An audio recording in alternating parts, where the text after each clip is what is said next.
Hey everyone, this is Tyler from JLMI, and in the world of video games, what makes next week very special?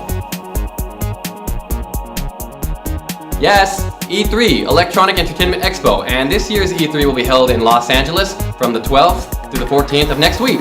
Here, many big-time video game companies are planning to attend, and are anticipated to be announcing a wide variety of new and upcoming video game titles. More importantly, Nintendo Direct. Nintendo's announcement is scheduled for 9 a.m. on the 12th of June in Los Angeles, and is viewable at 1 a.m. on the 13th of June in Japan.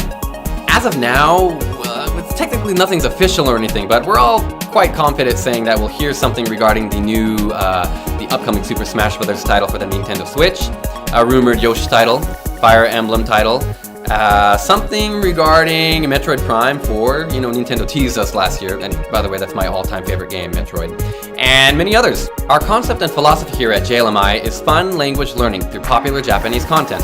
So with that in mind, I'd like to talk a little bit about the popular video game series Fire Emblem. This fantasy tactical role-playing game is so excellent because there's just hours of gameplay and hours of dialogue, so you're just constantly being fed word after word, just thousands of them. And what's more, the world is so vast. You encounter so many unique and different people from different regions who all have different and unique ways of speaking. So you'll get useful and applicable Japanese, archaic, fantasy, and made-up video game words, all ranging from beginning, intermediate, to advanced levels.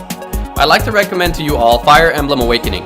I've easily memorized well over 1,000 Japanese words with this game alone, and I often and frequently use these words in my private life as well as at work. So be sure to check out E3 next week, and please, I highly recommend you giving Fire Emblem Awakening a shot. You'll be so happy you went through that game. And be sure to subscribe and stay tuned for more on anything and everything Japanese pop culture.